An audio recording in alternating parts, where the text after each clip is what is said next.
The classic example that people always give is the Maori, where it also illustrates how difficult it is to go from a logic of communism to a logic of exchange. There was a famous guy named Renga who used to go around and ask whenever people caught something good fishing, he would just sort of immediately appear and say, "Oh my gosh, squid, I love that." Of course, they'd have to give it to him. And he just did this for years and would not take hints that maybe he should cut it out and go fishing himself sometimes. So after about 2 or 3 years, people formed a war party and killed him. Because it's actually easier just to kill somebody than to say no when they ask for food.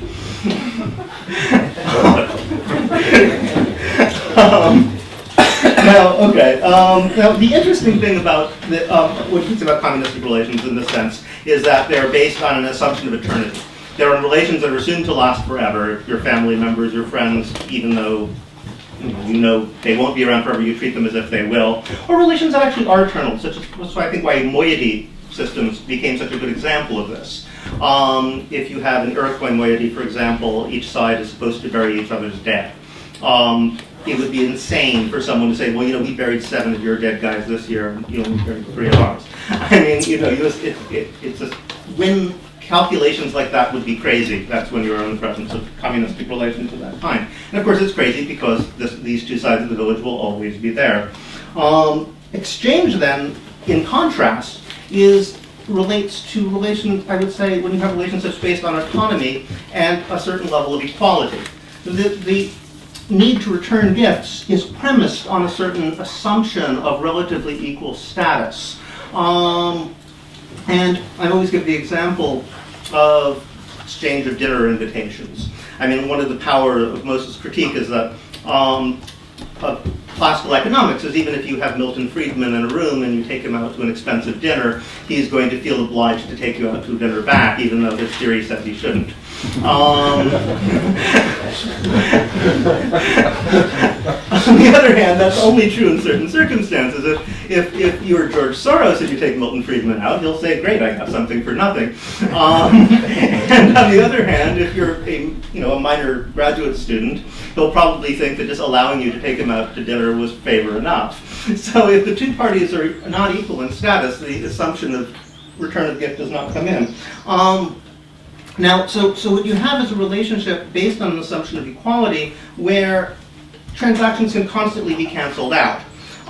So in a sense, you only have moral relations when you are in someone's debt. I mean, that notion of debt is something that really comes specifically within equal exchange relationships rather than the other 3.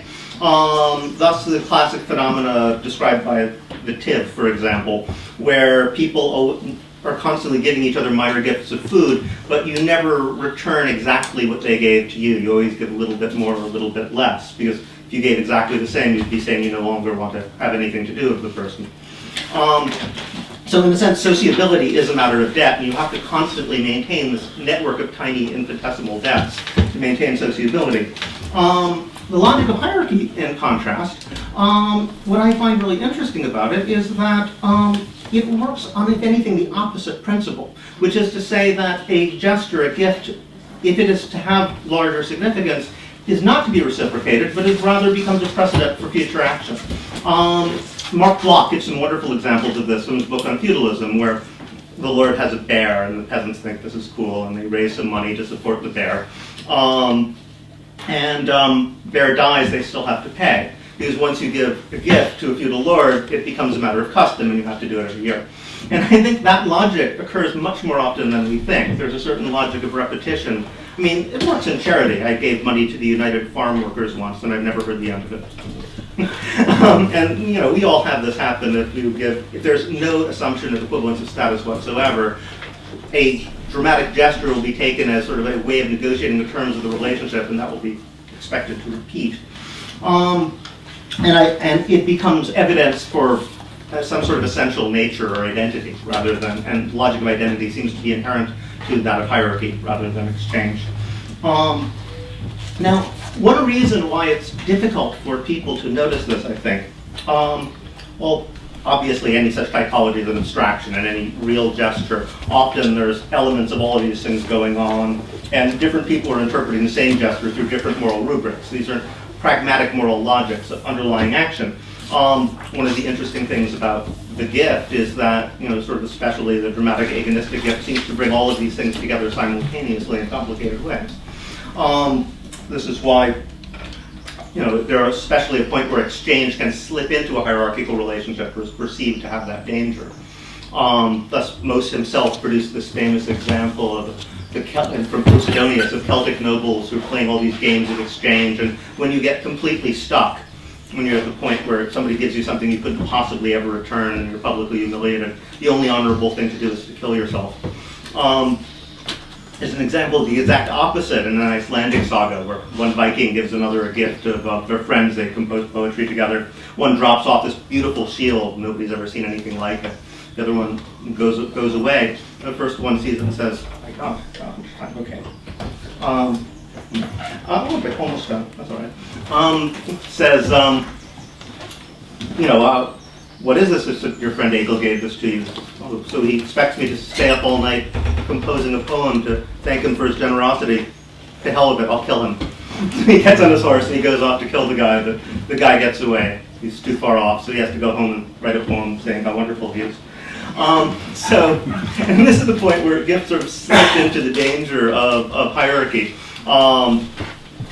In other examples, for example, communistic relations can easily slip into hierarchy as well, and there's always have to be various dangers of that. That's in a sense what the Eskimo logic of never saying please and thank you is about. But that idea of please and thank you, it strikes me as itself a fascinating ideological phenomenon. It's quite recent. And of course, the idea that all social interactions are to be mediated by those expressions, which are in fact generally expressions about a recognition and cancellation of tiny, again, infinitesimal debts, sort of like the Shiv woman and the exchange of food, comes about with the rise of the market as this sort of paradigm of human behavior that Mauss was talking about. And it's a way of sort of constantly reminding us that social relations are to be conceived as relations of autonomous individuals engaged in an exchange whereby the logic of such exchange is that all social relations only exist where one party is in debt to the other. It's the great paradox, in a way, of exchange relations that, once you're even, they're based on a premise of autonomy and equality, but when you're actually even, then you don't have a relationship. So you have to constantly maintain these relationships of debt, which are also of guilt and fault on all parties, to maintain sociability at all. And the fact, this is why, where you have communism as the sort of model of humanity, you don't want to do that. You don't say please or thank you. People object violently. It's not polite.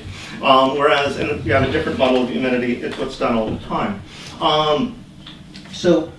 And finally, to end with, I think the other reason that we find this hard to detect and tend to plunge everything back to a logic of reciprocity is that reciprocity is our central model for looking at justice. So that everyone, when you ask them to step back from the immediate pragmatic logic of the relationship, and suddenly they'll slip back into a rhetoric of reciprocity.